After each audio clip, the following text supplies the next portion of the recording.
Hallelujah. Hallelujah. Hallelujah. Hallelujah. Ẹ jẹ́ ká bẹ̀rẹ̀ sí dúpẹ́ lọ́wọ́ Ọlọ́run fún oore ọ̀fẹ́ ńlá o. Ẹ jẹ́ ká gbé Jésù ìga fún iṣẹ́ ìyanu rẹ̀ lórí ayé wa gbogbo. Ọlọ́run bẹ̀ kó gbé Jésù ìga fún ohun tó ṣe inú ayé rẹ̀. Jésù ṣé o. Ọlọ́run bẹ̀ kó yin bàbá yìí fún oore ńlá gbogbo, oore ìgbà gbogbo, oore ọjọ́ gbogbo, lórí ayé ọmọ rẹ̀, lórí iṣẹ́ rẹ̀. Bẹ̀ kó yin Ọlọ́run yìí fún ohun tó ṣe.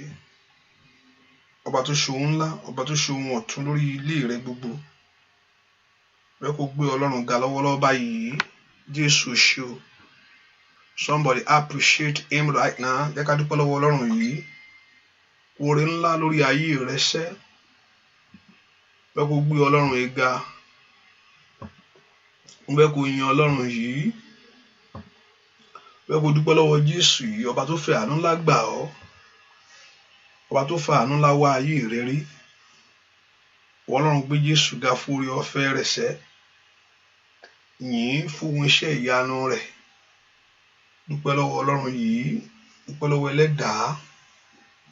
Dúpẹ́ lọ́wọ́ Jésù, ọba tó ṣàánú fún tọmọtọmọ. Somebody appreciate him. Mo fẹ́ kó gbé Ọlọ́run yìí ga ni. Mo fẹ́ kó dúpẹ́ lọ́wọ́ rẹ̀. Ọba tó fẹ́ àǹfààní ńlá fún ọ. Dúpẹ́ lọ́wọ́ Jésù yìí. Jésù ṣé o. Jésù ṣé o. Dúpẹ́ lọ́wọ́ Ọlọ́run yìí, ọba tó fi àánú wá ayé rẹ̀ rí. Ọba tó fẹ́ àánú wá ayé mi rí. Ọlọ́run gbé Jésù yìí ga fún ohun ńlá tó ṣe. Ọba tó fún ohun rere bẹ̀ ọ́ wò. Dúpẹ́ lọ́wọ́ Jésù. Jésù ṣé o. Jésù ṣé o. Kábíyèsí ńlá o ṣé o. Kábíyèsí mi ò mọ̀ ṣe. Kábíyèsí mi ò mọ̀ ṣe o. Alágbára gíga.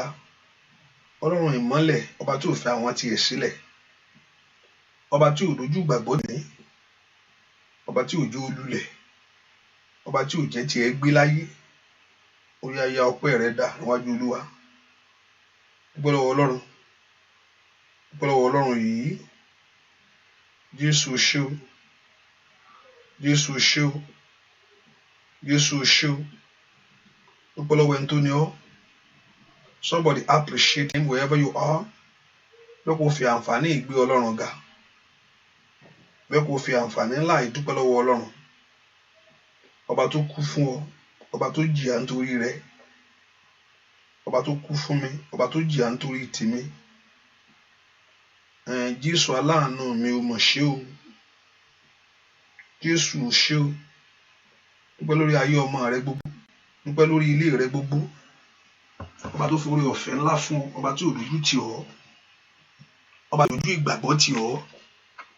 Dúpẹ́ lọ́wọ́ Ọlọ́run yìí. Ọlọ́run mi ò mọ̀ ṣe. Ọlọ́run mi ò mọ̀ ṣe. Dúpẹ́ dúpẹ́ dúpẹ́ dúpẹ́ dúpẹ́ dúpẹ́ dúpẹ́ lọ́wọ́ Ọlọ́run yìí. Bó dẹ̀ ṣe ń dùn, má gbàgbé láti pẹ́ ọmọ nìkejì jẹ́ wọnú àdúrà o. Ọlọ́run mi o. Mo máa sọ pé o ṣé o. Ẹlẹ́dàá mi. Mo máa sọ pé o ṣé o. Ìbá má ṣe tìrẹ tó tì mí lẹ́yìn sẹ́. Mo ronú jinlẹ̀ o. Mo máa sọ pé o ṣé o. Bẹ́ẹ̀ kó ronú jinlẹ̀ sẹ́. Bẹ́ẹ̀ kó wo oore tí Ọlọ́run ṣe lórí ayé rẹ̀. Gbèsè kú tó san kọ́. Àlàáfíà tó fún ọ ńkọ́. Ọba tí ò jẹ́ ká àlàáfíà rẹ sọnù. Bẹ́ẹ̀ ni, ọba tó fi gbà yé ayé rẹ. Ọba tó fún ọ lẹ́nu ọ̀rọ̀ láàrin àwọn ẹbí. Bẹ́ẹ̀ kó dúpẹ́ lọ́wọ́ Ọlọ́run, ọba tí ò jẹ́ kó rí ọmọ rẹ tí ò jẹ́ kó yí. Dúpẹ́ lọ́wọ́ Jésù yìí. Ọba tí ò jẹ́ kó dẹni ẹ̀gàn láwùjọ. Ọ̀tá ń lépa rẹ̀, Ọlọ́run ni ò fún wọn ṣe. Ọ̀tá ń gbèrò rẹ̀, Ọlọ́run ni ò jẹ́. Ò bá dúpẹ́ lọ́wọ́ ẹni tó ń gbà ọ́, ẹni tó ń kó ọ yọ. Jésù ṣé o. Ọba tó ń gbà mí. ọba tó ń kó mi yọ, ọba tó ń gbà mí, ọba tó ń kó mi yọ. Dúpẹ́ lọ́wọ́ ọba tó ń gbà ọ́, ọba tó ń kó ayé rẹ yọ. Ọlọ́run mo yìn ọ́ torí òun gbà mí, òun kó mi yọ. Dúpẹ́ lọ́wọ́ Ọlọ́run yìí. Lift your voice and appreciate him. Dúpẹ́ lọ́wọ́ ẹlẹ́dàá yìí, ọba tó ń gbà mí, ọba tó ń kó mi yọ. Dúpẹ́ lọ́wọ́ Ọlọ́run. Jésù mo yìn ọ́ torí pé òun gbà mí, òun kó mi yọ. Ó gbà mí tóbi tara, ó gbà mí tọmọtọmọ, ó kó mi yọ lọ́wọ́ ewu gbogbo. Ewu òru ó pa mí mọ́, ewu ọ̀sán ó kó ayé rẹ yọ. Ọba tí òjò wú ọ́. Dúpẹ́ lọ́wọ́ Ọlọ́run yìí. Ọwọ́ rẹ dà, dúpẹ́ lọ́wọ́ rẹ, fẹ́nu rẹ, dúpẹ́ lọ́wọ́ Jésù. Jésù ṣé o, Jésù ṣé o, Jésù ṣé o, Jésù ṣé o, Jésù ṣé o. Aláàánú mi ó mọ̀ ṣe, aláàánú mi ó mọ̀ ṣe, alágbára ó ṣe lórí ayé mi gbogbo, lórí ayé ọmọ mi, lórí ilé mi, lórí iṣẹ́ mi, lórí ètò rẹ fún ayé mi. Ó kọ yọyọ, ó bùyàrí. Dúpẹ́ lọ́wọ́ Jésù sẹ́, o ṣé o, alágbára gíga ó ṣe, olùrànlọ́wọ́ mi o, olùsádi mi, agbára mi, ipá mi. O dúpẹ́ lọ́wọ́ rẹ̀, ọba tó gbà mí, ọba tí ò jẹ́ kí ipa ayé borí mi. Dúpẹ́ lọ́wọ́ Jésù sẹ́, o ṣé bàbá mi o, Jésù ṣé, Jésù ṣé, alágbára gíga ó ṣe, olùrànlọ́wọ́ ayé gbogbo. Ó mà ṣe, akóniyọ lọ́wọ́ ewu. Dúpẹ́ lọ́wọ́ Jésù, agbanilágbàtán. Wá dúpẹ́ lọ́wọ́ Jésù yìí. Ó ṣé o, ọpẹ́ yẹ o, ìyìn yẹ ọ́ bàbá, ògo yẹ ọ́, ògo yẹ ilé rẹ lórí ayé mi gbogbo. Ọba tó ṣàánú fún mi, ọba tó wá mi rí o, ọba tí òru tẹ̀ṣẹ̀ mi, òkòrò, ọba tí òru tẹ̀ṣẹ̀ mi, bàbá. Dúpẹ́ Jésù mọ̀ ṣe o, Jésù ṣe o, Jésù ṣe o, o ṣe o, Jésù ṣe o, Jésù ṣe o, olùgbàlà ṣe o, olùgbàlà ṣe. Dúpẹ́ lọ́wọ́ Ọlọ́run yìí. Jésù ṣe, alágbára ó ṣe. Dúpẹ́ lọ́wọ́ Ọlọ́run. Jésù ṣe, mo yìn ọ́, alágbára gíga, mo gbé ọ̀gá. Gbọ́ àdúà lórúkọ Jésù Kristi Olúwa wa. Ọlọ́run mi o, mo máa sọ pé o ṣé o. Ẹlẹ́dàá mi, mo máa sọ pé o ṣé o. Ìbá má ṣe tìrẹ tó ti ayé mi lẹ́yìn.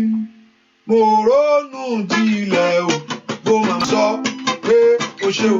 Óyá Ọlọ́run mi, mo máa sọ pé o ṣé o.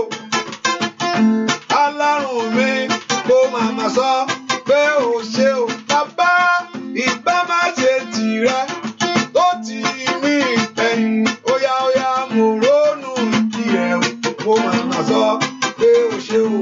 Ó dúpẹ́ lọ́wọ́ Ọlọ́run o. Óyá gbé Jésù ga. Óyá yìn Ọlọ́run yìí. Aláàánú rẹ o, dúpẹ́ lọ́wọ́ rẹ sẹ́. Ẹni tó ṣàánú ayé rẹ tọmọtọmọ. Óyá gbé Jésù ga. Bàbá mi máa. Kábíyèsí olú ọ̀gá alágbára. Óyá Ọlọ́run mi, mo máa sọ pé o ṣé. Ẹlẹ́dàá mi, mo máa sọ pé o ṣé o. Ìbá má ṣe tìrẹ tó ti ayé mi lẹ́yìn. Óyá mo ronú jinlẹ̀ o, mo máa sọ pé óyá mo ronú jinlẹ̀ o. Óyá dúpẹ́, mo ronú jinlẹ̀, mo máa sọ pé o ṣé o. Óyá mo máa sọ pé o ṣé o. Mo ronú jinlẹ̀, mo máa sọ pé o ṣé o. Dúpẹ́ lọ́wọ́ Jésù sẹ́. Bẹ́ẹ̀ kó dúpẹ́ lọ́wọ́ Ọlọ́run yìí. Bẹ́ẹ̀ kó dúpẹ́ lọ́wọ́ ọba tó fi hàn láǹfààní ńlá ọba tó fàánú gbà ọ́, ọba tó fàánú gba ilé rẹ sẹ́. Dúpẹ́ lọ́wọ́ Jésù sẹ́, Jésù ṣé o, kábíyèsí o ṣé o. Dúpẹ́ Jésù ṣé o, Jésù ṣé o. Dúpẹ́ lọ́wọ́ Ọlọ́run. Dúpẹ́. Èmi ó máa yìn ọ́ o, Bàbá. Èmi ó máa yìn ọ́ o, Bàbá. Ọba tí kò jẹ́ kí Sátánì kó fi mí ṣe yẹ̀yẹ́ sẹ́. Èmi ó máa yìn ọ́ o, Bàbá. Èmi ó máa yìn ọ́ o, Bàbá. Orúkọ yìí Àdíjà. Èmi ó máa yìn ọ́ o, Bàbá.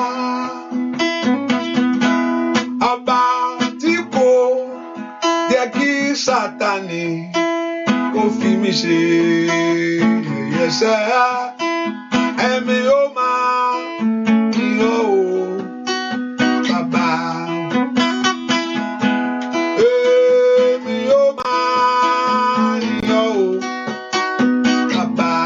Bóyá dúpẹ́, àwa yóò máa yìn ọ́ o, Bàbá. Kábíyèsí, àwa yóò máa yìn ọ́ o, Bàbá. Dúpẹ́, èmi yóò máa yìn ọ́ o, kábíyèsí mi. Èmi yóò máa yìn ọ́ o, dúpẹ́. Èmi yóò máa yìn ọ́ o, Bàbá. Dúpẹ́. Èmi yóò máa yìn ọ́ o, Bàbá.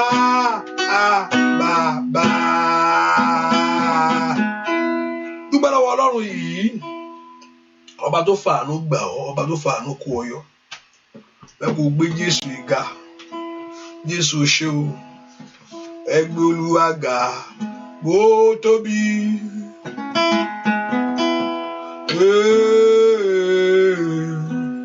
Bó tóbi. Ó gbé Olúwa ga bó tóbi.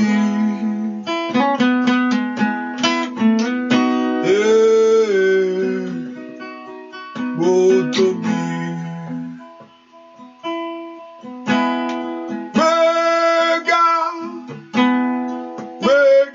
Gbéga.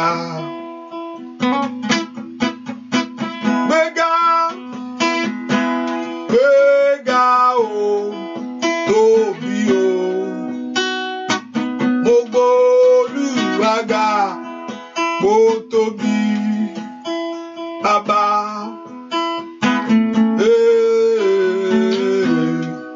Bó tóbi.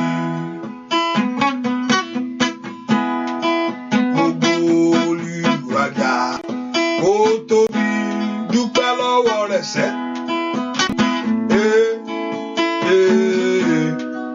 Bó tóbi. Mo Olúwa ga tóbi. Kábíyèsí.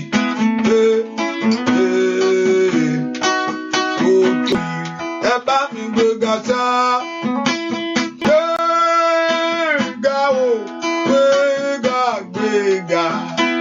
Ẹ gbé Olúwa ga. Gbéga o, tóbi o. Mo gbé Olúwa ga ó tóbi. Kábíyèsí mi.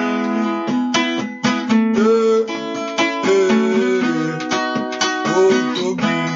Alágbára gíga. Ó Olúwa ga ó tóbi.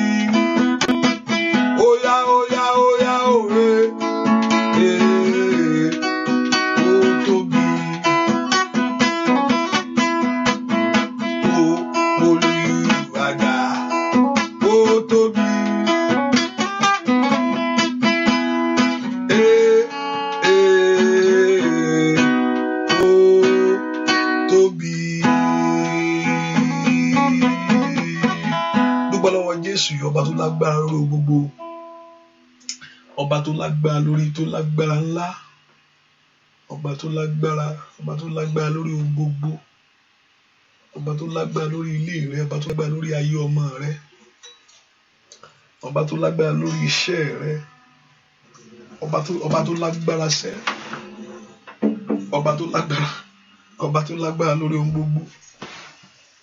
Jìtájà ni. It's okay. Hallelujah. Ọba tó lágbára lórí ohun gbogbo, ọba tó lágbára lórí ohun gbogbo, ọba tó lágbára lórí ohun gbogbo, ọba tó lágbára lórí ayé àwọn ọmọ rẹ sẹ́. Jésù mà ṣe o, Jésù mà ṣe o, Jésù mà ṣe o. Gbọ́ àdúrà lórúkọ Jésù Kristi. Olúwa wá pé Jésù mi tẹ́, I want you to call the name of the Lord. Say, Father, in your power, nínú agbára rẹ, dìde sí ọ̀rọ̀ ayé mi. Bẹ́ẹ̀ kó orúkọ Jésù sẹ́. Olúwa nínú agbára rẹ, Olúwa dìde sí ọ̀rọ̀ ayé mi. Bẹ́ẹ̀ kó pe Jésù mi tó wà. Ọlọ́run tó pọ̀ nípa ti agbára. Nínú agbára rẹ o, Olúwa dìde sí ọ̀rọ̀ ayé mi. Bẹ́ẹ̀ kó porúkọ Jésù. The internet is acting up. Olúwa dìde nínú agbára rẹ sí ọ̀rọ̀ ayé mi. Ọlọ́run bẹ́ẹ̀ kó lanu kó pe Jésù mi tó wà. Olúwa dìde sí ọ̀rọ̀ ayé mi. Gbọ́ àdúrà lórúkọ Jésù Kristi Olúwa wa. Is it the line breaking up? Line yẹn ń break àbí? Line yẹn ń break. Ẹ̀yin tí a lórí Facebook ẹ sọ pé tí line yẹn bá ń break ẹ jẹ́ kí n mọ̀. I think I can see a little bit. Line yẹn ń break àbí? Line break àná. Is the line breaking? All right. Hallelujah. Praise the Lord. Hallelujah. Please let me know quickly. Hallelujah. But you can still hear me, right? I can see some lines. Okay. Ẹ ká porúkọ Jésù. Olúwa náwó agbára lórí ọ̀rọ̀ ayé mi sẹ́. Ọwọ́ agbára ńlá. Olúwa náwó agbára ńlá. No, it's not. Okay. Okay. Ẹ porúkọ Jésù. Olúwa náwó agbára ńlá. Olúwa náwó agbára sórí ọ̀rọ̀ ayé mi o. Mọ́lọ́run fẹ́ kó pe Jésù bí tó wà sẹ́. Olúwa náwó agbára ńlá. Olúwa náwó agbára ńlá. Ask the Lord to manifest the hand of His power. Olúwa náwó agbára ńlá. Porúkọ Jésù bí tó wà. Lord, stretch forth the ends of your power. Olúwa náwó agbára ńlá. Olúwa náwó agbára jáde. Olúwa náwó agbára jáde. Olúwa náwó agbára ńlá jáde. The hand of God's power. The hand of God's power that will break the yoke. Ọwọ́ agbára Ọlọ́run èyí tí ó já gbogbo èdè. Olúwa náwó agbára rẹ jáde. Bẹ́ẹ̀ kó pe Jésù bí tó wà màmá. Olúwa náwó agbára jáde. Ọwọ́ agbára ní orúkọ Jésù èyí tó pabi rẹ. Ọwọ́ agbára tó tú ayé mi ṣe. Orúkọ Jésù bí tó wà. Olúwa náwó agbára ńlá jáde. Ọwọ́ agbára ńlá èyí tó tú tèmi ṣe fún mi. Ọwọ́ agbára ńlá èyí tó sọ̀rọ̀ mi dayọ̀. Orúkọ Jésù. Olúwa náwó agbára jáde. Olúwa náwó agbára ńlá jáde. Olúwa náwó agbára jáde lórí ọ̀rọ̀ ayé mi.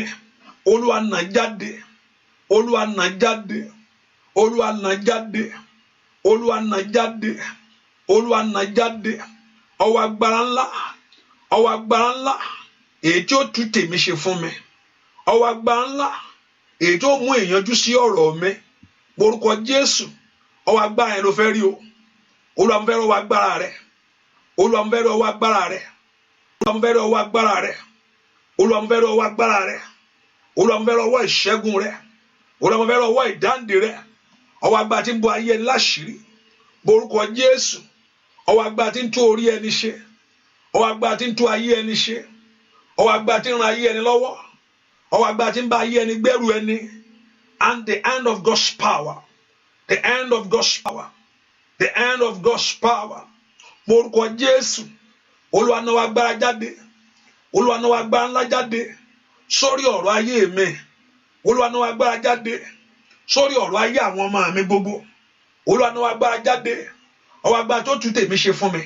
The end of God's power that will renew, that will repair, that will change your life. Olúwa náà jáde, ọwọ́ agbára ńlá that will change the story of my life. Èyí tí ó tú ọ̀rọ̀ ayé mi ṣe. Makula bagusha tó blẹ̀gẹ̀dẹ̀, bàúra katoli abokapa. Porúkọ Jésù, Olúwa náwó agbára jáde, ọwọ́ agbára ńlá ní orúkọ Jésù, ọwọ́ agbára ńlá porúkọ Jésù. Óyá, Olúwa náwó agbára jáde lórí ọ̀rọ̀ ayé mi orúkọ Jésù. Dúà lórúkọ Jésù Kristi. Olúwa wá dìde,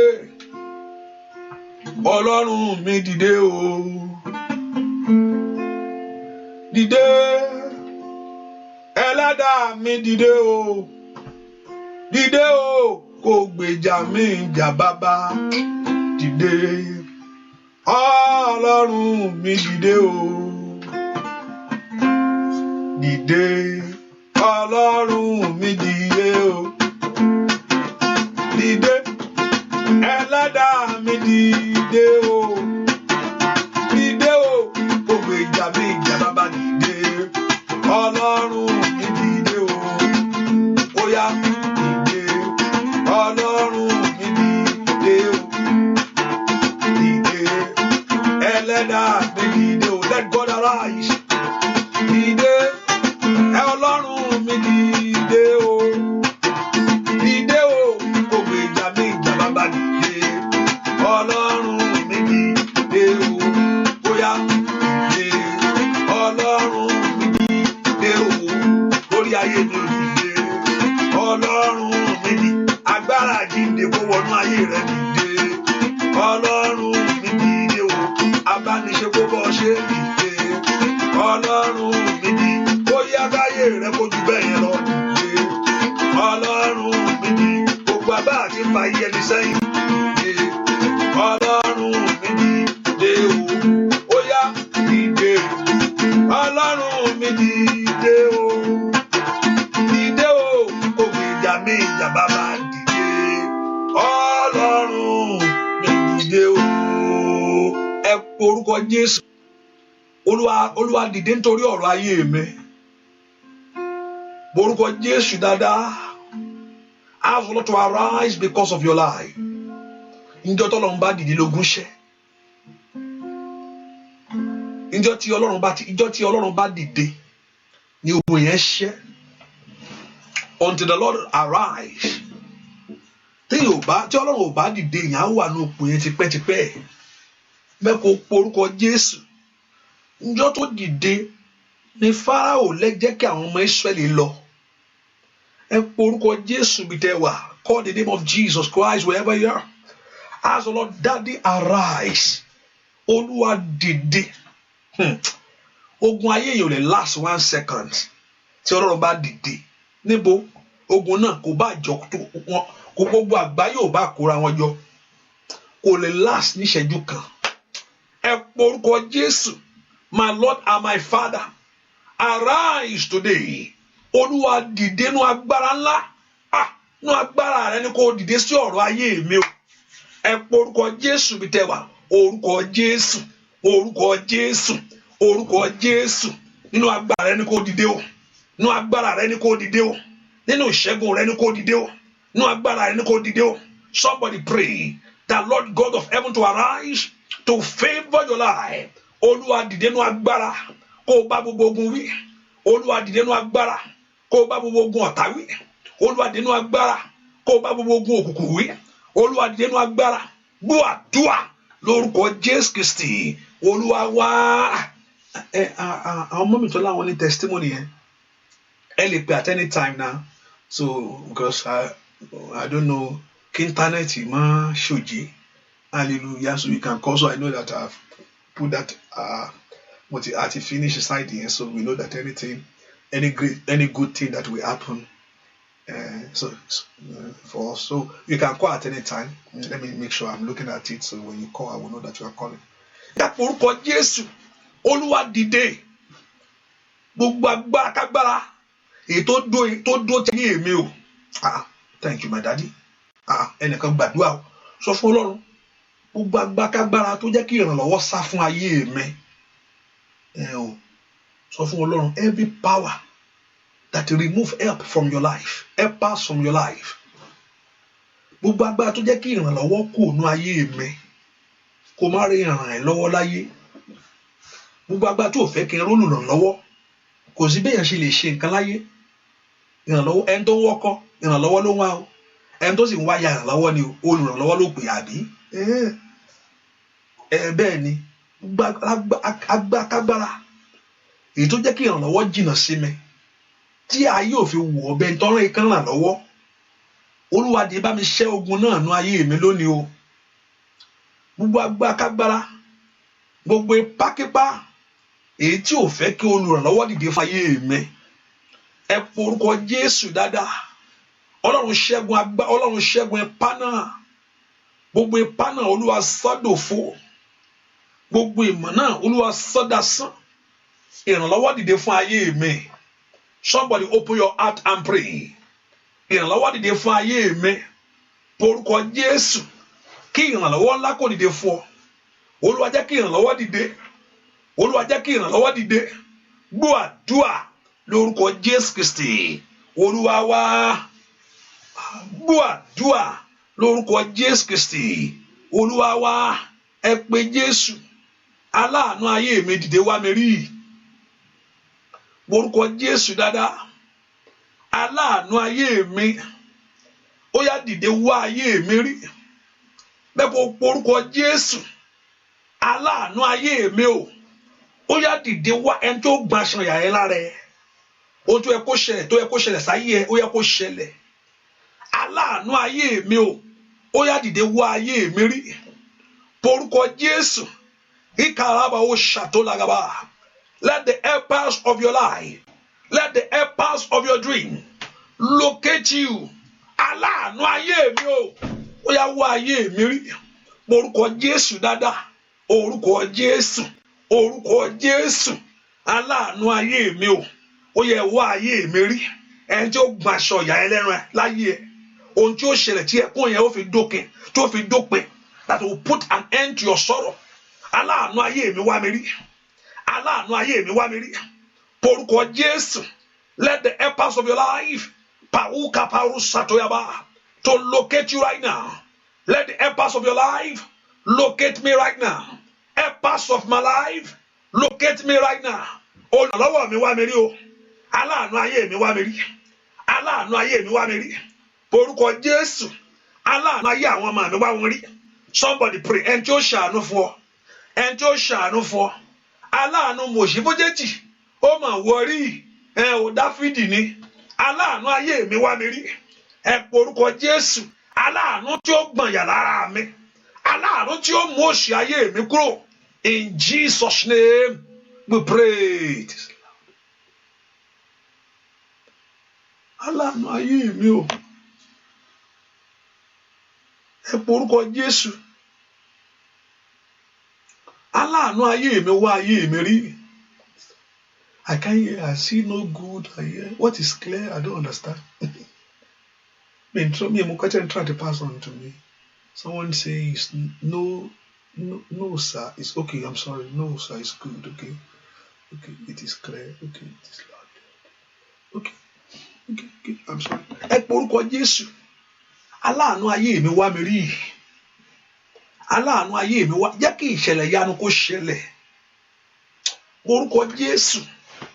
Jẹ́ kí ìṣẹ̀lẹ̀ yanu ṣẹlẹ̀. Jẹ́ kí aláàánú ayé mi wá mi rí ní ọdún yìí. Aláàánú àkókò báyìí má dúró de next year. Ọdún yìí náà ni. Ọdún yìí náà yanu ṣẹlẹ̀ nú ayé ẹ. Ìṣẹ̀lẹ̀ yanu ayọ̀. Ìṣẹ̀lẹ̀ yanu ayọ̀. Ni mo retí lọ́jọ́ gbogbo. Ìṣẹ̀lẹ̀ yanu ayọ̀. Kí ó tó ṣẹlẹ̀ láyé mi. Ìṣẹ̀lẹ̀ yanu ayọ̀.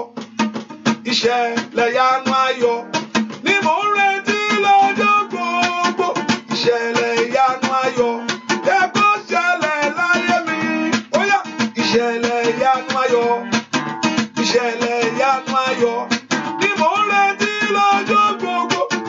Ìṣẹ̀lẹ̀ ìyanu ayọ̀ ẹ kó ṣẹlẹ̀ láyé mi.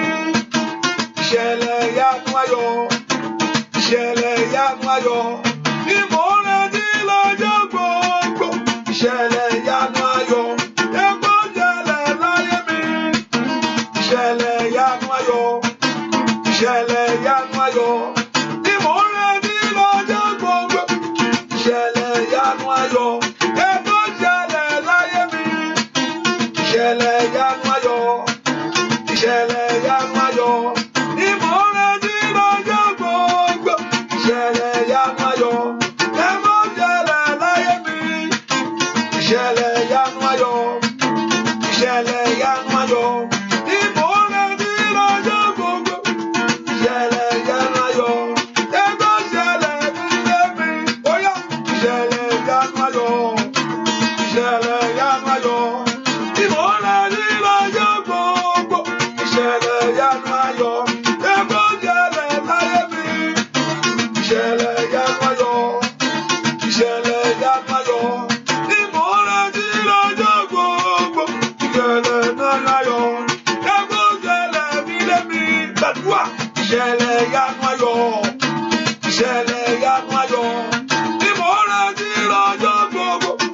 Ìṣẹ̀lẹ̀ ìyanu ayọ̀ ẹ kó ṣẹ ọkàn mi kò gbẹ fún. Ìṣẹ̀lẹ̀ ìyanu ayọ̀, ìṣẹ̀lẹ̀ ìyanu ayọ̀ ni mò ń retí lọ́jọ́ gbogbo. Ìṣẹ̀lẹ̀ ìyanu ayọ̀, ìròyìn ayọ̀ yẹn ló fẹ́ gbọ́.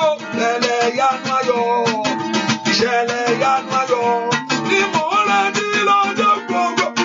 Ìṣẹ̀lẹ̀ ìyanu ayọ̀ ẹ kó ṣẹlẹ̀. Ó yá yá yá yá. Ìṣẹ̀lẹ̀ ìyanu ayọ̀, ìṣẹ̀lẹ̀ ìyanu ayọ̀ ni mò ń retí lọ́jọ́ gbogbo. Ìṣẹ̀lẹ̀ tó bá jí láàárọ̀ tó jí lọ́sàn-án, ó yẹ kó ṣẹlẹ̀. Ìṣẹ̀lẹ̀ ìyanu ayọ̀, ìṣẹ̀lẹ̀ ìyanu ayọ̀ ni mò ń retí lọ́jọ́ gbogbo. Ìṣẹ̀lẹ̀ ìyanu ayọ̀ yẹ kó ṣẹlẹ̀ nílé mi. Ẹ porúkọ Jésù. Olúwa jẹ́ kí ìlérí ṣẹ mọ́ mi lára. Ìṣẹ̀lẹ̀ ìyanu jọ ṣẹ nínú ayé mi o. Ọkàn mi ń pòǹgbẹ fún ìyanu mi. Ẹ porúkọ Jésù. Olúwa jẹ́ kí ìṣẹ̀lẹ̀ ìyanu, let it happen. Òun retí ẹ̀, expectation every day. Looking forward to that miracle. Every month you are looking forward to it. Oṣù wa tún oṣù yìí ni. Oṣù kejì ni. Ó ṣàfẹ́ kí ìyanu ẹ gbọ́. Kanda yaba wo ṣàìdá. Ó fẹ́ ń tó ti gbé wọlé kó gbèsè ayọ̀. Ẹ porúkọ Jésù. Ìṣẹ̀lẹ̀ ìyanu ayọ̀ ìṣẹ̀lẹ̀. Agbára àjíǹde gbélé mi lọ́wọ́. Agbára àjíǹde mú tèmi lé mi lọ́wọ́. Ẹ jẹ́ kí ìṣẹ̀lẹ̀ ìyanu ayọ̀ ṣẹlẹ̀. Ó yá màmá ń bolo wa. Dúà lórúkọ Jésù Kristi. Olúwa wa. Táwọn ọmọ mi yẹn bá ń gbọ́ mi. Tẹ́ bá ń gbọ́ mi. Bóyá kí n dẹ̀ pè yín ni o. Bóyá yàn lẹ́nu. Jáde ló máa make it easy fún mi. Kọ́sọ̀kan mi ẹ lè pè lórí 240-593-2570. 240-593-2570. Or if you have a testimony, it's okay. But I want someone to give testimony here. So I want to give them a chance to do that. So tẹ́ bá gbọ́ bẹ́ẹ̀ ẹ lè pè at any time, so you can just know that. Ẹ lè pè nísìn. Bóyá kí n lè pè ní fúnra mi, I don't know. Hallelujah. Ẹ porúkọ Jésù. Àníṣe gbogbo agbára tí ń dí ìṣeré mi lọ́wọ́. Ẹ wọlé. Mo ní kò kí ló fẹ́ dùn Ọlọ́run pé kò má bímọ. Kí ni happiness Ọlọ́run bẹ̀? Pé ò lówó. Kí ni ayọ̀ Ọlọ́run bẹ̀ pé èèyàn láṣeyọrí? That the Lord don't have joy in such a thing. Ọlọ́run ò láyọ̀ lórí nǹkan bẹ́ẹ̀ yẹn. Ẹ porúkọ Jésù. Gbogbo agbára, gbogbo ipákípá tó ń dí mi lọ́wọ́ tí ò fẹ́ kí ìyanu mi ṣẹlẹ̀. Gbogbo agbára èyí tó fẹ́ kí n rí ìrànlọ́wọ́ gbà. Gbogbo agbára tí ń dí ìṣẹ̀lẹ̀ ìyanu ayọ̀ mi lọ́wọ́. Ó wù ọ́, ayé ní kókò máa wù ọ́ ni. Ó fẹ́, ayé ò fẹ́ kó rí gbà. Ó lé, ayé ò fẹ́ kó bá. Gbogbo agbára èyí tí ò fẹ́ kí n rí ìyanu yìí, ìyanu ìwé ìgbélú yìí, ìyanu ọkọ, ìyanu ọmọ tí mo fẹ́ bí láyé, ẹ pe orúkọ Jésù. Gbogbo agbára tí ń dí ìyanu mi lọ́wọ́ tí ò fẹ́ kí ìṣẹ̀lẹ̀ ìyanu ṣẹlẹ̀. Remember, àwọn kan ṣe Jésù mọ́lé, wọ́n dẹ̀ má jò jáde o, ẹ jẹ́ ó kú ibi tó yẹ kó wà yẹn, ibi tó yẹ kó kú sí, ibi tó yẹ kó rà mọ́ náà. Ṣùgbọ́n áńgẹ́lì Ọlọ́run sọ̀kalẹ̀ wá, ó mọ̀ yí òkúta náà kúrò. Ìṣẹ̀lẹ̀ ìyanu ayọ̀ ṣẹlẹ̀. Orúkọ Jésù, ẹni tó ti kú jíǹde, ẹ pe orúkọ Jésù. Ayé tó ti bàjẹ́, a gba àtúnṣe lónìí, ẹ pe orúkọ Jésù dáadáa. Ìṣẹ̀lẹ̀ ìyanu ayọ̀ tó ṣẹlẹ̀. Let there be miracle in my life. Ìṣẹ̀lẹ̀ ìyanu tí ọkàn mi ń pòǹgbẹ fún, tó ń pòǹgbẹ nínú ayé àwọn ọmọ mi. Ohun tí mo fẹ́ fojú rí mi rí láyé, ibi mo fẹ́ dé, ibi tí ọkàn mi ń pòǹgbẹ fún, that very thing that you are praying for, ohun tó ń gbàdúrà fún, porúkọ Jésù dáadáa, ó yá jẹ́ ó ṣẹlẹ̀. Porúkọ Jésù dáadáa, ó yá jẹ́ ó ṣẹlẹ̀. Porúkọ Jésù dáadáa, ó yá jẹ́ ó ṣẹlẹ̀. Ìṣẹ̀lẹ̀ ìyanu ayọ̀, porúkọ Jésù. Makali ababo satiyaba, liperu setelebagaba, mayeketelebokapa. Porúkọ Jésù dáadáa, ìṣẹ̀lẹ̀ yìí kó ṣẹlẹ̀. Porúkọ Jésù, ìṣẹ̀lẹ̀ ìyanu ayọ̀ yìí ó ṣẹlẹ̀. Ó yá ọmọ Ọlọ́run lanu kó gbàdúrà. Ọmọ Ọlọ́run ké pe Jésù, ẹjọ́ ṣẹlẹ̀ ní ọdún yìí, ní orúkọ Jésù. Ẹjọ́ ṣẹlẹ̀ ní ayé mi, ní orúkọ Jésù.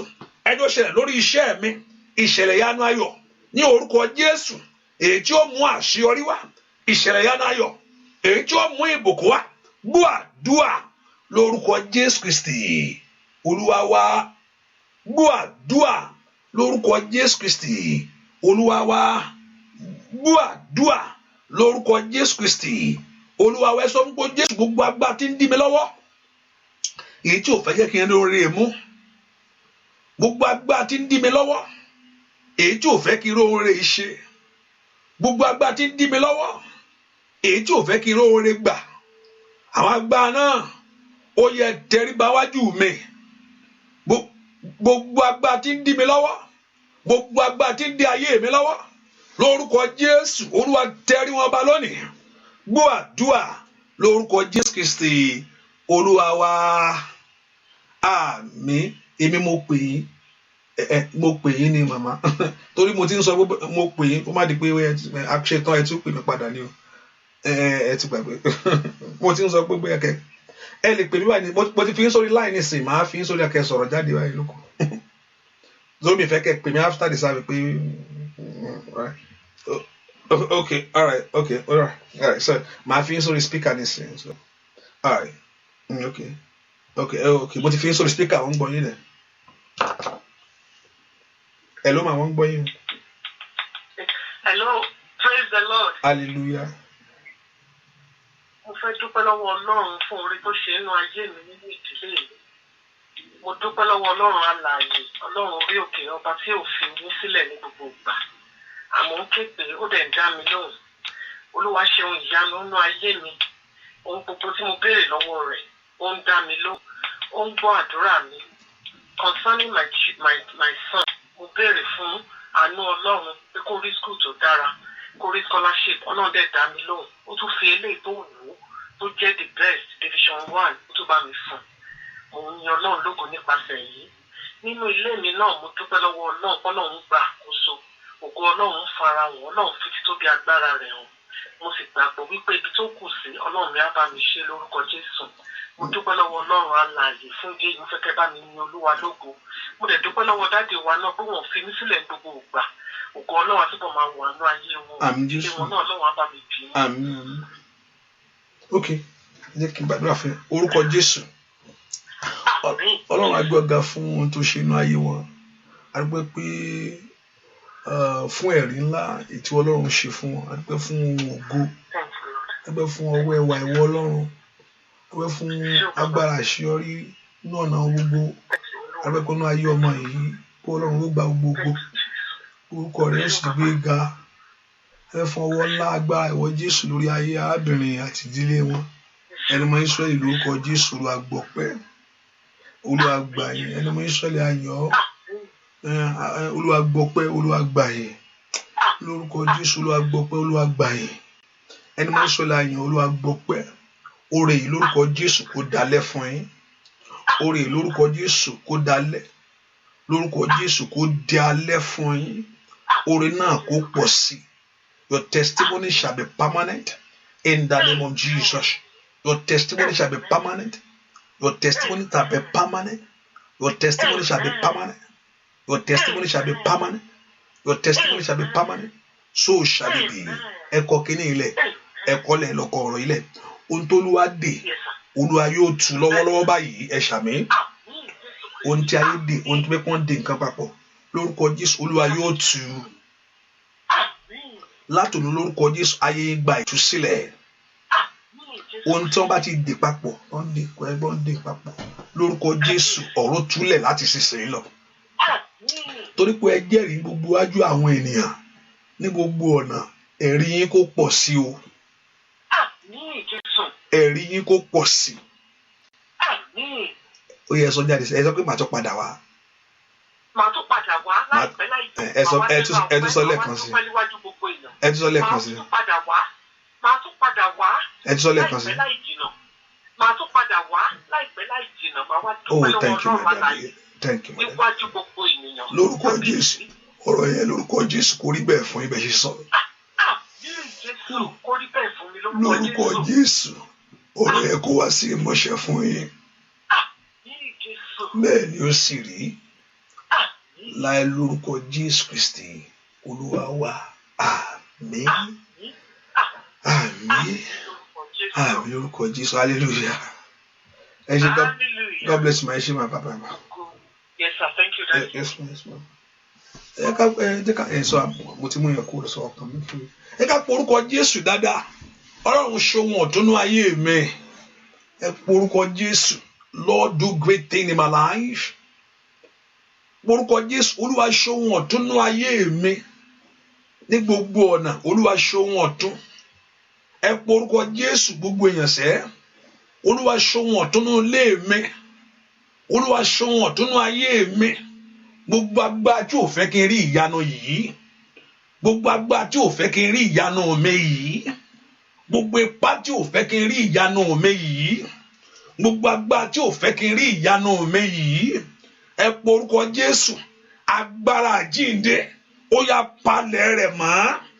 Agbára àjíǹde ó yá palẹ̀ rẹ̀ mọ́.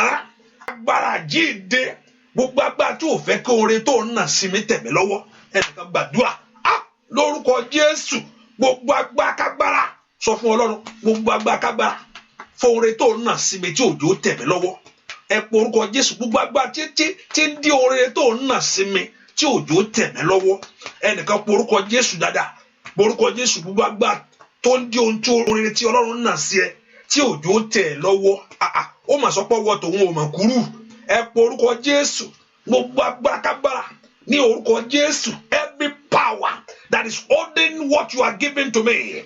Gbogbo agbára kágbára èyí tó ń dí oore tó ń nà sí mi tí òjò tẹ̀ mí lọ́wọ́. Ọmọ náà kò gbàdúrà ní orúkọ Jésù. Olúwa palẹ̀ agbára náà mọ́. Olúwa palẹ̀ agbára náà mọ́.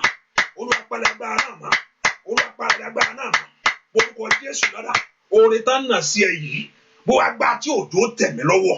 Gbogbo agbára tí òjò wọ̀ mí tó ní orúkọ Jésù. Oore tó ń nà sí mi. Oore tó ń nà sí mi. Oore tó ń nà sí mi. Ohun tó ń dí oore tó ń nà sí mi lọ́wọ́. Olúwa palẹ̀ rẹ̀ mọ́nú ayé mi o. Olúwa ask the Lord to remove it. Ìkàbà ó kàbáyàbà. Lánàá kó gbàdúrà. Oore tí Ọlọ́run nà sí ọ. Oore tí Ọlọ́run nà sí ọ. Gbọ́ àdúrà lórúkọ Jésù Kristi. Olúwa wa ìgbà tí èèyàn bá díjọba Ọlọ́run. Ọlọ́run bá ṣe ọ lójú pé àìmọ̀ ìgbà tí mo ti gbé nǹkan á fún ọ. Mo fẹ́ kó gbàdúrà lẹ́ẹ̀kan sí. Sọ fún Ọlọ́run. Every power that is holding it back. Ohun oore tó ń nà sí mi yìí. Gbogbo agbára tí ò fẹ́ kó tẹ̀ mí lọ́wọ́. Oore tó ń nà sí ayé mi. Gbogbo agbára tí ò fẹ́ kó tẹ̀ mí lọ́wọ́. Mo ní Ọlọ́run kò inú ẹ̀ ò dùn bó ṣe rọ́mọ bí yẹn. Ṣé ní ẹ̀ wá ń dùn lórí ìtẹ́ ẹ̀ ní pé ọmọ mi ò dẹ̀ rọ́mọ bí o. Ọmọ mi ò rọ́kọ. Ọmọ mi ò ríwèé ìgbèlú. Kò lówó jẹun. Bàbá ló máa pera ẹ̀. Ta lẹ nínú yín tẹ́ pé ọmọ ẹ̀ jókòó. Parent ni gbogbo wa náà pé ọmọ ẹ̀ dádì mi tí jẹun. No food. No food. No food. Daddy, I have not eaten anything and you are laughing. èèyàn kò sí òbí gidi kí ni àádùn á kájọ síbi kan ni pé ọmọ mi ò tí ì jẹun. bẹ́ẹ̀ ni Ọlọ́run ṣe rí sí wa. bẹ́ẹ̀ ni Ọlọ́run ṣe rí sí wa. The feelings you have for your children, pé kó láṣeyọrí, pé kínú ẹ dùn, the same thing, the same feelings is also from God. God is our Father. Inú ẹ̀ ń dùn pé ọmọ mi kí ló ń ṣẹlẹ̀, ọmọ mi kí ló ń ṣẹlẹ̀. Ẹ jẹ́ á pe orúkọ Jésù. Now call the name of Jesus Christ. Òun fẹ́ kó o pè òun kó òun wá lè gbé ọ níjà ni. Ó máa ń pa ẹ̀, but ó sì fẹ́ kó o pè òun pé mi ì lè dédé dá sí o, ṣùgbọ́n tó o bá pè mí máa bẹ́ẹ̀ dá sí. Ohun tó wà ń bẹ̀ nìyẹn. Because he gave us dominion already. God will not intervene in your life except you allow him. He give you a chance, a willing heart. God gave us a willing heart to choose. You can choose for him to help you. You can choose that you can do it on your own. It's okay. But it's better for you to call him to help you. Ẹ porúkọ Jésù. Wọ́n rán orin sí Dáníẹ́lì. Olórí ogun Páṣíà kò jẹ́ kó tẹ̀ lọ́wọ́. Ta ló lórí ogun ayé rẹ sẹ́? Ta ló lórí ogun ayé mi o? Ta ló ogun ìran ilé mi? Ta ló lórí ogun orílẹ̀-èdè yìí? Ta ló ogun ìlú yìí? Oore tó ń nà sí mi tí òjò tẹ̀ mí lọ́wọ́. Porúkọ Jésù, Olúwa palẹ̀ rẹ̀ mọ́. Bẹ́ẹ̀ kó porúkọ Jésù, gbogbo agbára kágbára, gbogbo ipákípá fún oríire tó ń nà sí mi. Ṣèbí o sọ fún mi pé ẹni tí máa ń béèrè ní rí gbà. Ọ̀rọ̀ yẹn dúró. Mokoli abaku shakura bagaba. Open your heart and pray. Lift your voice to God. Anyone a stumbling block, anyone holding the blessing, denying you of your blessing before the Lord. And don't diri ayé mi lọ́wọ́. And don't diri ògo mi lọ́wọ́. Alágbára tí ń dọ̀nà irú. Alágbára tí orin tí ò fẹ́ kíkiní tẹ̀ mí lọ́wọ́. Oore tó ń nà sí mi. Oore tó ń nà sínú ayé mi. Alágbára tí ń fà sẹ́yìn. Alágbára tí ń dènà rẹ̀. Alágbára tí ò fẹ́ kó pọ̀ sí. Alágbára tí ò fẹ́ kí ó jọ. Porúkọ Jésù. Olúwa palẹ̀ rẹ̀ mọ́. Ó yá porúkọ Jésù dáadáa. Olúwa palẹ̀ rẹ̀ mọ́. Dúà lórúkọ Jésù Kristi. Olúwa wa àmín. Ṣàmì dáadáa. Àmín. Wà tó gbàdúrà lórúkọ lẹ́ẹ̀kan sí. Olúwa dìde nínú agbára. Bá ń gbèjà mi. Oore tó ń nà sí mi yóò tẹ̀ mí lọ́wọ́. Oore tó ń nà sí mi. Ọmọ tó ń nà sí mi yóò tẹ̀ mí lọ́wọ́. Ọkọ tó ń nà sí mi yóò tẹ̀ mí lọ́wọ́. Aya tó fẹ́ fún mi yóò tẹ̀ mí lọ́wọ́. Ilé tó ń nà sí mi yóò tẹ̀ mí lọ́wọ́. Ìbùkún tó ń nà sí mi yóò tẹ̀ mí lọ́wọ́. Àṣeyọrí tó ń nà sí mi yóò tẹ̀ mí lọ́wọ́. Ó yá porúkọ Jésù. Oore tó ń nà sí ẹ yẹn, oore tí Ọlọ́run nà sí ẹ, ẹ porúkọ Jésù. Ó yá kó tẹ̀ ọ́ lọ́wọ́ ní ọdún yìí. Oore ńlá kó tẹ̀ ọ́ lọ́wọ́. Oore ńlá, oore kọ̀bìtìkọ̀bìtì yẹn kó tẹ̀ ọ́ lọ́wọ́. Ẹ porúkọ Jésù. Oore yẹn tẹ̀ mí lọ́wọ́. Àṣeyọrí tẹ̀ mí lọ́wọ́. Ó yá tẹ̀ mí lọ́wọ́. Ó yá tẹ̀ mí lọ́wọ́. Porúkọ Jésù. Ask the Lord, you should receive it. I say you will receive it. Yóò tẹ̀ mí lọ́wọ́. Màá rí tèmi gbà lọ́dún yìí. Màá rí tèmi ṣe lọ́dún yìí. Màá rí tèmi mú lọ́dún yìí. Porúkọ Jésù. Màmá lanu kó gbàdúrà. Porúkọ Jésù dáadáa. Dúà lórúkọ Jésù Kristi. Olúwa wa kíákíá ẹ jẹ́ kí sáré mú lè kúrò. Ẹ jẹ́ kí sáré mú kúrò. Ìwọ tó ti get your juice and get your bread quickly. Let's do this Holy Communion. Hallelujah. Let's do this quickly because I can see the line breaking up. So I share the grace quickly. So we know because, so I will able to focus more. Hallelujah. Let's praise the Lord. So please get your bread, get your juice ready. And also you can press it and invite your friends quickly. So bá ti mọ̀ pọ̀ rẹ̀ ò tí ì sí mbẹ̀ sáré pè wọ́n wọlé pápápá. Sáré pè wọ́n lé. Ẹ̀yin tí a lo showers of blessing mo rò pé everything wà okay. Ẹ ṣàmì mbẹ̀. Those on showers of blessing say amen. By God's grace, Ọlọ́run, we work on this, to that the line will not be, you can't do anything to network sometimes. They acted up, but there's many things that is affecting our own. Hallelujah. We need something above 7 series. to make it better, above, we are using 5 series. We need I7 or bigger than 7 to be able to do this. 7, I7 to be able to do this. I have a good internet, not the internet that's only part of this. I have the highest one, the highest among them. But to make it better is 7. But I'm managing it. Hallelujah. Get your bread quickly. Hallelujah. Get your bread.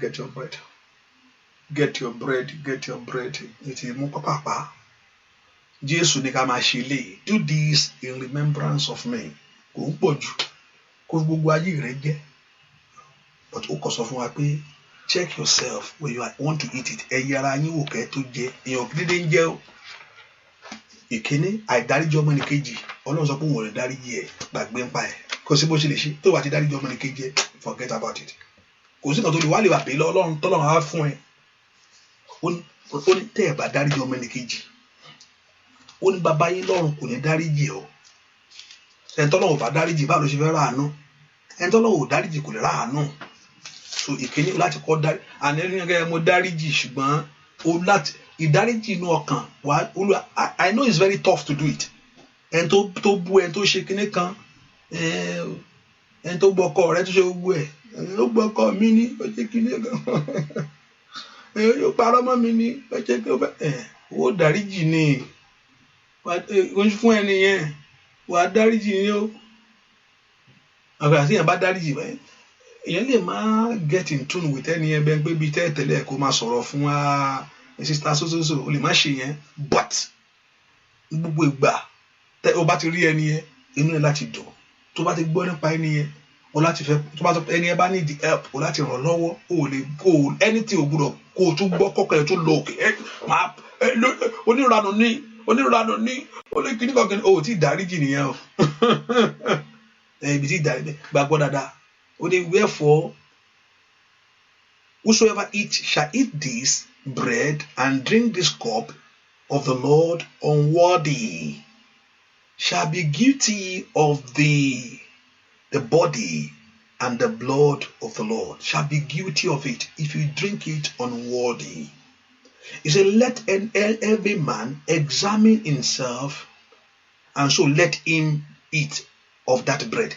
He's not saying, telling you should not drink it. About me, I told him, much fellow, Mushin Deshe. So to fellow Dalay, by Leba Pari, I told Damini. She just saw the Lagbano. Only examine yourself. Let himself, so let him eat of the bread. Go check it. Oh, and by shame you. In the Bible, you are dariji. I dariji. And I eat the bread and drink of that cup. So examine your okay. In your Bible, you are dariji. And you take it, not you run away from it. Hallelujah. Hallelujah. So get the bread, get that bread, get it, prepare it right now. I hope you have one quickly. What to buy this? Prepare. Hallelujah. Prepare your bread. What does it do? Hallelujah. Get it ready. Olúwa, let this thing bring life to me. Kíni kó mú ìyè wá bá mi. Sọ fún Jésù. Ẹran rẹ kó mú ìyè wá bá mi o. Let your flesh bring life to me. Ẹran rẹ àti ẹ̀jẹ̀ rẹ kó mú ìyè wá bá mi. Let it bring life to me. Ẹran rẹ ara rẹ àti ẹ̀jẹ̀ rẹ mo ṣe rántí ẹ lónìí. Sọ fún Jésù bí mo ṣe rántí ẹ lónìí. As I do this in remembrance of you. Ọlọ́run bí mo ṣe rántí ẹ lónìí. Ẹran ara rẹ àti ẹ̀jẹ̀ rẹ kó mú ìyè wá bá mi. Porúkọ Jésù dáadáa. Ẹran ara rẹ àti ẹ̀jẹ̀ rẹ. Ó yá porúkọ Jésù kó wá mú ìyè wá bá ọ. Kò gbúdọ̀ mú kú bá ọ. Kò gbúdọ̀ mú àrùn bá ọ. Sọ fún Jésù ìdí tó fi kú nìyẹn kó wá kó o lè ní ìyè. Porúkọ Jésù màmá pé Jésù dáadáa. Morúkọ Jésù manda ya fanda ya bo soida Bọ́lájí mo gbàdúrà fún agbẹ́ Ọlọ́run kó yí ọ ká agbọ́ Ọlọ́run kó tẹ̀lé ọ, agbọ́ Ọlọ́run kó tẹ̀, gbogbo òjìji òkùnkùn kó padà láyé ẹ̀, gbogbo òjìji ọ̀tá kó padà, gbogbo òjìji ọ̀tá kó padà lẹ́yìn ẹ̀, lórúkọ Jésù kó padà, lórúkọ Jésù kó padà, lórúkọ Jésù kó padà. Màá kàn sọ pé làǹkẹ́ làǹkẹ́ làǹkẹ́ là ó ti yẹ mi sọ́tọ̀ ni mi sọ́tọ̀ mi sọ mo dẹ̀ ẹ jẹ́ kí n sọ reason mi fi ń dárúkọ tó because most of our amọ̀ra wa mo ti ṣe rí jáde mi pé mo mẹ́ntẹ́ ń bá sọ̀rọ̀ mo mẹ́ni báyìí, so that's why I start mi sábà sọ àfi jẹ́ pé I just that's why mi kì í sábà sọ orúkọ much o, you know, because mo mọ̀ pé Facebook ni gbogbo ẹnìkan mara yẹn, so I know some people know each other, so I've mo ti rí kò pé àmú mẹ́ntẹ́ ń sọ yẹn ẹni báyìí ni mo mẹ́ntẹ́ so ẹ̀mọ̀ tí mo ń sọ okay, so that's why sometimes mo fẹ́ máa pín sọ tíntìn, you know, hallelujah ẹgẹ́ ni mo ń sọ, so làǹkẹ́ fi ó kù kún hallelujah. Agbọ́ Ọlọ́run kó yí ọ ká lórúkọ Jésù, ọwọ́ Ọlọ́run kó kàn ọ́ lórúkọ ọ̀nà rẹ ò ní dàrú, gbogbo èèyàn tó wà náà àdó ọ̀nà yóò ní dàrú. Let there be light of God in your life. Let there be light of God in your home. Let there be light of God in your family. Let there be light of God. Mo gbàdúrà àlejò oore kó dé bá ọ, ẹ ṣàmì dáadáa. Àlejò oore ni kó dé bá ẹ. Gbogbo àlejò tí ò ń ṣe tiẹ̀ kò ní wọlé ẹ. Please say amen. Stranger àlejò tí ò ń ṣe tiẹ̀ kò ní wọlé ẹ. Please say amen. Please say amen. Stranger that is not of you. Gbogbo àlejò tí ò ń ṣe tiẹ̀ kò ní wọlé ẹ. Ṣàmì dáadáa, please ṣàmì. Àlejò yẹn ò ní wọlé ẹ. Àlejò yẹn ò ní wọlé ẹ. Àlejò yẹn ò ní wọlé ẹ. Òun fojú rò pé ẹnìkan wá fẹ́ kanlẹ̀kùn àbí. Àlejò yẹn ò ní wọlé ẹ. Àlejò tí ò mọ̀kàn ẹ balẹ̀ kò ní wọlé ẹ. Àlejò yẹn á jìnnà sí ẹ. Àlejò àránsí òkùnkùn yóò padà. Àlejò kálejò kò ní wọlé ẹ. Ṣàmì dáadáa, please ṣàmì. Àlejò yẹn ò ní wọlé ẹ. Say that amen. Àlejò yẹn ò ní rí lé ẹ yà. Àlejò yẹn ò ní rí lé ẹ yà. Bẹ́ẹ̀ ni ó sì rí. Shall be far away from you. Shall be far away from your life. Shall be far away from your door. In Jesus' name we pray. Now give thanks and take it. That bread are receive of the Lord. This is the bread of the Lord. Dúpẹ́ gbàjẹ́ kó sì máa dúpẹ́. Give thanks jẹ́ kó dúpẹ́ lọ́wọ́ Ọlọ́run.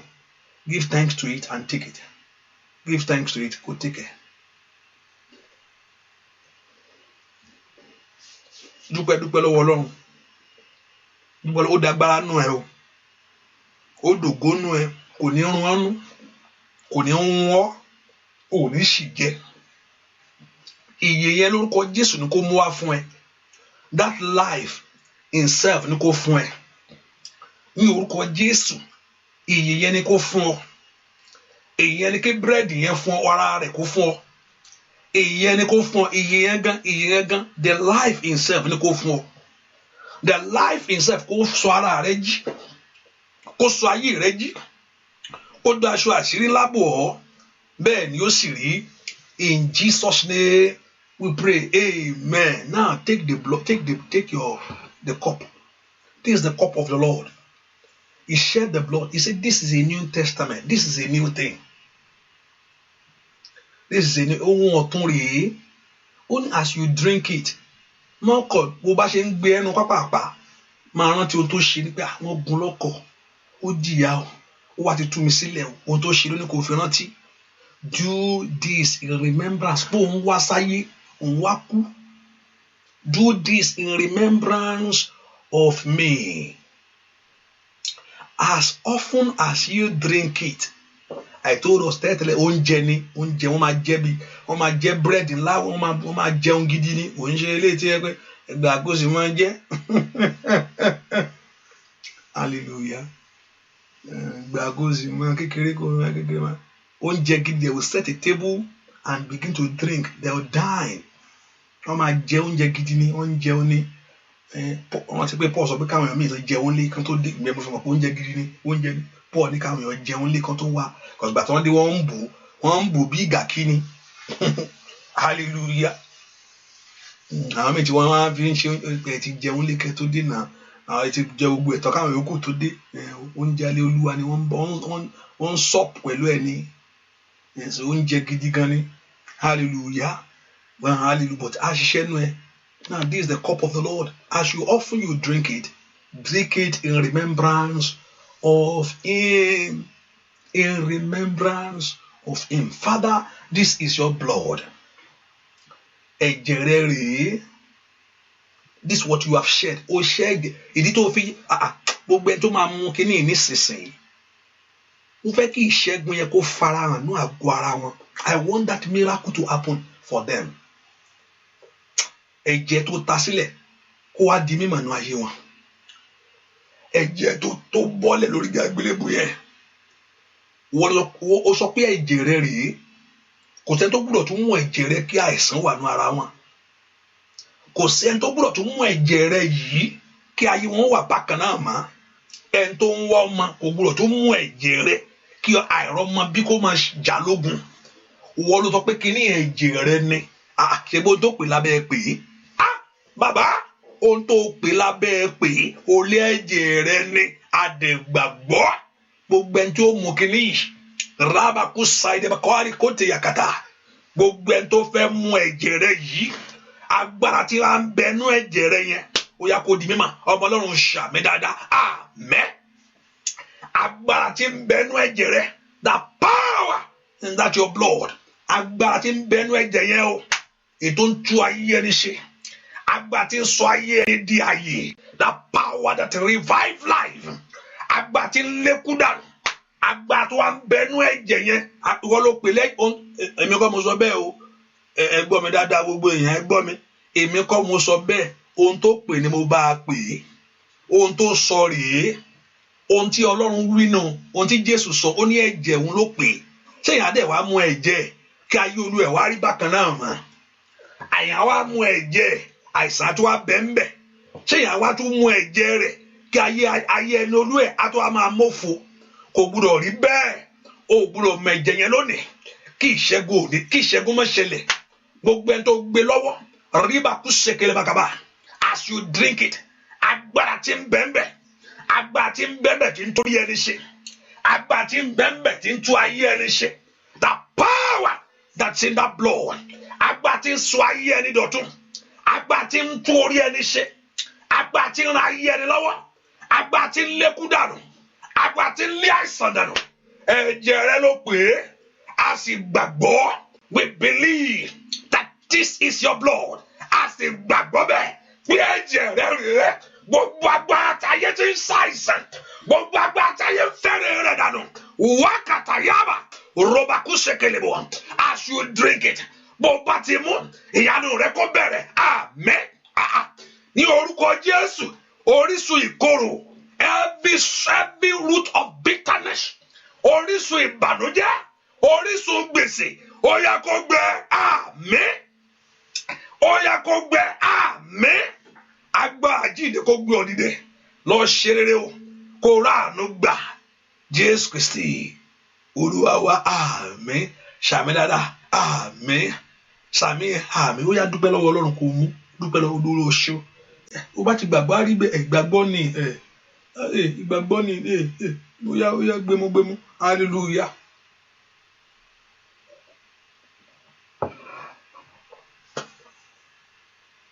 Dúpẹ́ lọ́wọ́ Ọlọ́run fún ohun tó ṣe. Kó dágbára nú ẹ, kó dàṣẹ nú ẹ. Ní orúkọ Jésù kó ọ̀tá lára rẹ kó pa. Gbogbo orú ọ̀tá lára rẹ kó pa. Ẹ̀jẹ̀ yẹn lórúkọ Jésù. Every root of bitterness in your life. Orú ọ̀tá lára rẹ kó pa. Lórúkọ Jésù kó rí ìyanu. Agbára àjíǹde kó darapọ̀ mọ́ ọ. Ìrànlọ́wọ́ lá kó dé fún ọ láti sin lọ. Ayé yín kó ráàánú gbà. Lórúkọ Jésù ayé yín kó ráàánú gbà. Ohun tẹ́ tí ń wá látijọ́ yìí mo ní kẹ́ ẹ rí. Mo sọ tàṣẹ nú agbára Ọlọ́run. gbogbo ẹni tí ayé dè lónìí, gbogbo anyone that is under the influence of darkness, anyone under the satanic bondage, gbogbo ẹni tí ayé gbéṣẹ́ lé lọ́wọ́, gbogbo ẹni tí ayé tó dojú ayé rẹ̀ délẹ̀, ohun tó ń bẹ̀ lọ́kàn jẹ́ torí pé o gbé wá síwájú ẹni tó ní ọ́, Jésù, lórúkọ Jésù kí ni yẹn kó parẹ́, àmín. Ìyanu agbára kó farahàn, àmín. Ìyanu agbára kó farahàn, àmín. Ìyanu agbára ńlá kó farahàn, àmín. Ìyanu ìṣẹ́gun kó farahàn, àmín. Ní orúkọ Jésù mo gbàdúrà, ìyanu agbára ńlá kó farahàn, àmín. Ọ̀tá rẹ kó dojú bolẹ̀, àmín. Ọ̀tá rẹ kó ṣubú lulẹ̀, àmín. Ní orúkọ Jésù kí ìwọ kó dìde, àmín. Gbogbo alágbára tó ohun tọ́lọ́run ń nà sí ọ, gbogbo alágbára tó ní pé ohun tọ́lọ́run fẹ́ fún ẹ ní òní gbà láyé, gbogbo agbára tó ń fẹ́ rẹ dànù mọ́ ọ lọ́wọ́, gbogbo agbára tí ò fẹ́ kó kàn ọ́, gbogbo agbára tí ò fẹ́ kó jẹ́ tiẹ̀, alágbára tí ń daṣẹ́ rú, alágbára tí ń faṣẹ́ sẹ́yìn, ajírégbé ènìyàn, abarejẹ́, màkọ́lì àpọ́sàìdà, afáyé ẹni ṣe yẹ̀yẹ́, adó tí ayé ẹni kì í gbọ́ kì í gbà ogun, ní orúkọ Jésù nínú ayé rẹ lónìí kó parẹ́ pátá, àmín. Ṣàmì dára, àmín. Lórúkọ Jésù gbogbo ọwọ́ ìjà ènìyàn, gbogbo agbára òkùnkùn, gbogbo ète òkùnkùn, gbogbo alágbákágbára ètí ṣiṣẹ́ ìbàjẹ́, gbogbo alágbákágbára ètí ṣiṣẹ́ ìtìjú, ní orúkọ Jésù gbogbo alágbákágbára ètí ṣiṣẹ́ dàánù, múríyà kàfáyà kàsáyà, wọ́ọ̀lì káwọ́lì pọ́ọ̀lì sáyà, ìlílì ká pọ́ọ̀lì sá, alágbára kò lulẹ̀, àmín. Ọlọ́run tó lọ fẹ́ ṣe inú ayé àwọn èèyàn yìí lónìí mo fẹ́ kó bẹ̀rẹ̀, ohun tó lọ fẹ́ ṣe inú ayé àwọn èèyàn yìí ṣègbó lóhun tó lọ fẹ́ ṣe ọ̀rẹ́dì, ohun tó fẹ́ ṣe gbogbo àwọn tó wá sínú àdúrà yìí, gbogbo àwọn tó gbẹ́kẹ̀lé ìwọ Ọlọ́run, gbogbo àwọn tó ń wojú ìwọ Ọlọ́run, they are looking unto you. Ohun tó lọ tó wò títí tèmi ò mà tó lọ fẹ́ ṣe, àkókò mọ̀ ti tó, lúbàrú sàkàtàrà, ohun tó wò títí tó fẹ́ ṣe inú ayé àwọn èèyàn, èyí tèmi ọgá ò mọ̀, èyí tí ìwọ Ọlọ́run rí, ó yá àkókò yìí tó, ó yá bẹ̀rẹ̀ ṣe, àmín. Àwọn èèyàn mà ti dé, ó màkàlì pọ́ọ̀lì sáìdà, ẹni tí ń wọ ọmọ mà ti dé o, ẹni tí ń wọ ọkọ ti dé, ẹni tí ń wá ìwé ìgbélu mà ti dé, ẹni tí ń wá àṣeyọrí mà ti dé, ẹni tí ń wá ìbùkún mà ti dé, ẹni tó fẹ́ rí ilé yẹn kọ́ mà ti dé o, ẹni tó fẹ́ rí ọkọ̀ rẹ̀ rà ó mà ti dé, ẹni tó fẹ́ sàn ó mà ti dé. Bàbá mi o, màálì káwọ́lì pòríà, those that believe in you God for a new car, for a new house, for their papers, for their life, for their peace, for their joy, they are here, oh God. Father now, oh yeah, Father, amen. Bakari Polisaya, and to be passing board exam here. Oh, my today, why the Kauria, a Wolonika, what it did by ye, New Jésù, oh yeah, now I better, amen. Shamim to what, oh yeah, now I better, amen.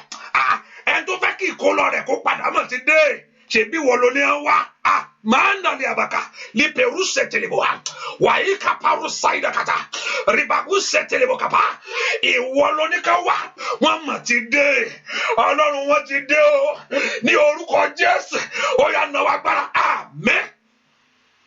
Gbogbo ẹ̀yin tẹ́ wá ní orúkọ Jésù mo sọnù agbára ó yá ẹ̀rí ìyanu yẹn gbà àmín. Owó ló wá ó yá owó yẹn gbà àmín. Ìwé ìgbélu ló wá ó yá gbà àmín.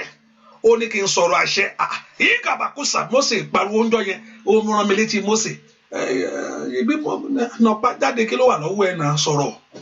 Gbogbo ẹ̀ tẹ́ wá lónìí ohun tẹ́ bá wá gbogbo ẹ̀ tẹ́ ń wọnú àdúrà yìí wá gbogbo tẹ́ ń wá wá lórúkọ Jésù kò ní ìyànjú àmín. Gbogbo ẹ̀ tẹ́ ń wọnú àdúrà yìí wá gbogbo ẹ̀ tẹ́ ń wá orí ọ̀fẹ́ lábẹ́ Ọlọ́run èmi ò ní nǹkan tí mo fẹ́ fún yín yìí kàbàwò ṣàìdá olóníṣẹ́ lórúkọ Jésù ó yẹ rí ìyanu yẹn àmín. Alágbára tó lówó ò ní gbà ọ̀run kó mú so lónìí àmín. Kọ́run kó mú kó so lókun àmín. Alágbára tó lówó ò ní gbà fọ́ mo ní kí Ọlọ́run kó sọ lókun àmín ogun ìdílé tó lówó níyànda Ọlọ́run kó sọ lókun àmín ìyanu rẹ kó ṣẹlẹ̀ àmín ojú òní tì ọ́ àmín ojú ìgbàgbọ́ òní tì ọ́ òní jẹ́ ní ìjákulẹ̀ àmín Ọlọ́run òní dójú ìgbàgbọ́ tì ọ́ àmín láàánú gbà rí àánú gbà oore ọ̀fẹ́ kó dájú fún ọ lọ ṣe rere ai makali asaida lọ ṣe rere bẹ́ẹ̀ ni ó sì rí láì lórúkọ Jésù Kristi Olúwa wa àmín ẹ sàmì dáadáa àmín.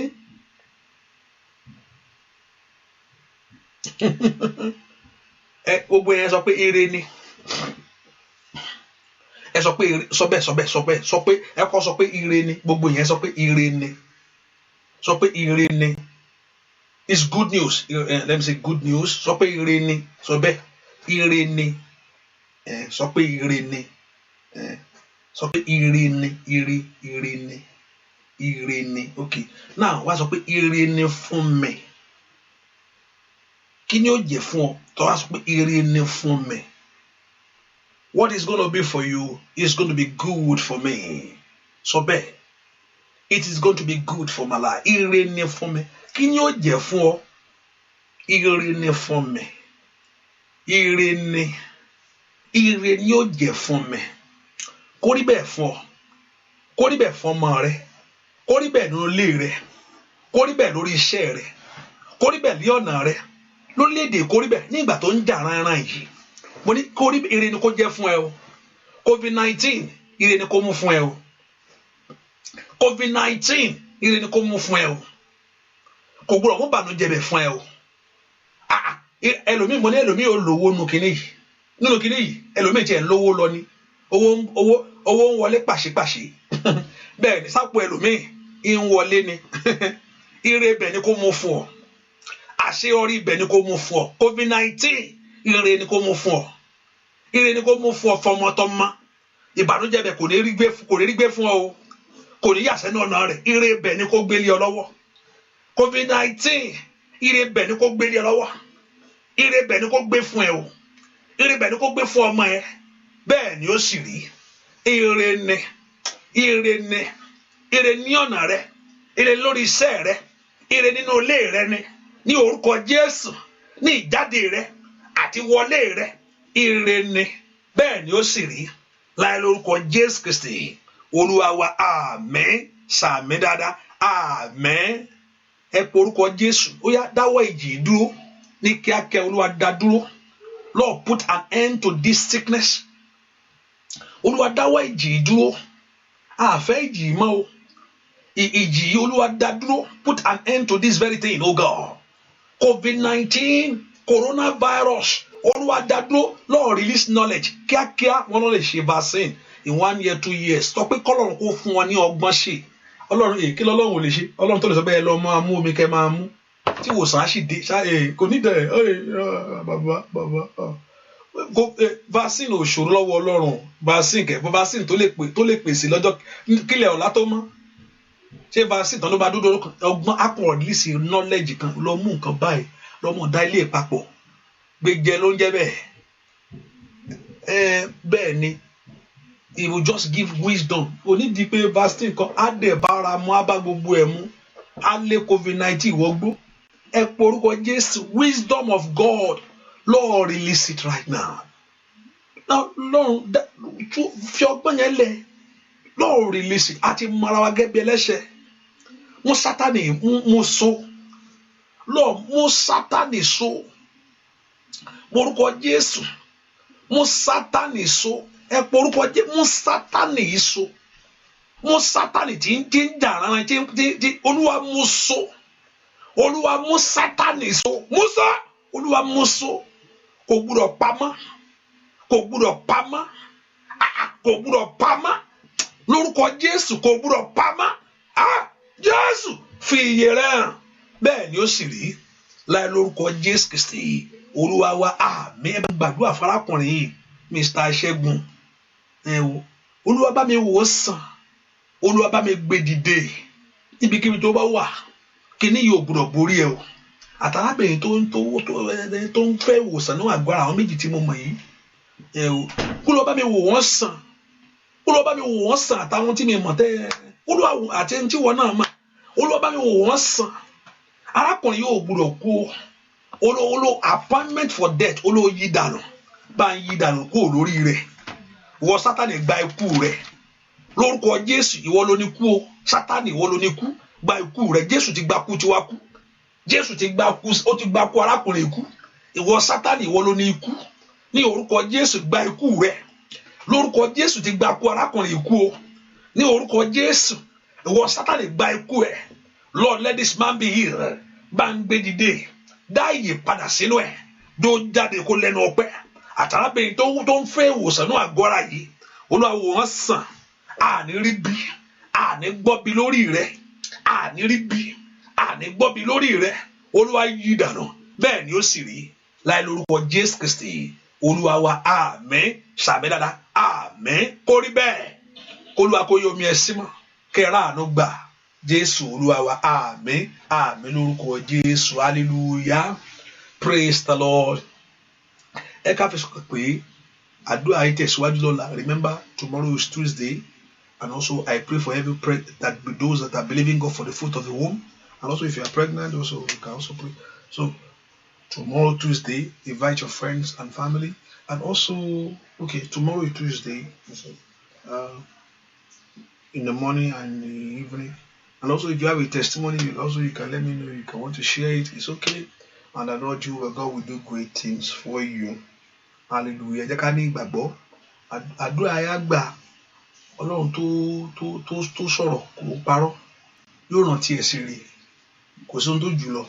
Agbára rẹ̀ ká. Á dá ìkólọ padà. Yóò jà sí rí fún ọ. Ọlọ́run mo fi àwọn èèyàn ilé ẹ lọ́wọ́. Ohun tó ti ṣẹlẹ̀ nínú ayé wọn yóò di mímọ̀ o. Ohun tó ti lé jáde kò gbọdọ̀ padà wá mọ́. Ohun tó ti gbélé wọn lọ́wọ́ Sátánì ò gbọdọ̀ jí gbé. Kò di mímọ̀ fàyè. Receive the blessing of God. Receive the grace of God. Go in the mercy of Him and return with a great testimony. In Jesus' name we pray. Amen. Amen. Amen. Amen. Remember, I will not be Yoruba money pada ní aago mẹ́sàn-án.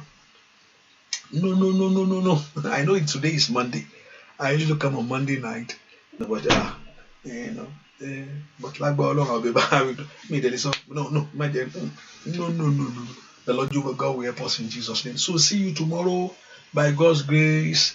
And the Lord your God. Make sure you subscribe to the channel. If you want to get notification, you can subscribe on YouTube channel, type Festus Akinele, or you can download Showers of Blessing, or you can download Akoko Ayomi, so that you can get notification. Everyone who does on the phone, anytime on the phone, no, we encourage you to connect it low.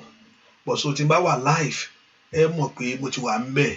so easily you can want to I don't know much. We are talking list of those people on the phone because sometimes, you go to baby and she better. But you go to see Facebook too. So our target or the phone like your Anju where Benny keep Facebook and Facebook calls a question Showers of Blessing what I call it. Let Facebook at YouTube, okay. YouTube already, YouTube, Facebook, okay. No. Ustream. I don't know if anyone that follow me on Ustream by then. And I used to be on Ustream. I still have the account now. I don't know whether people still have the Ustream. So, hallelujah. So just get that notification. The Lord will help us in Jesus' name. In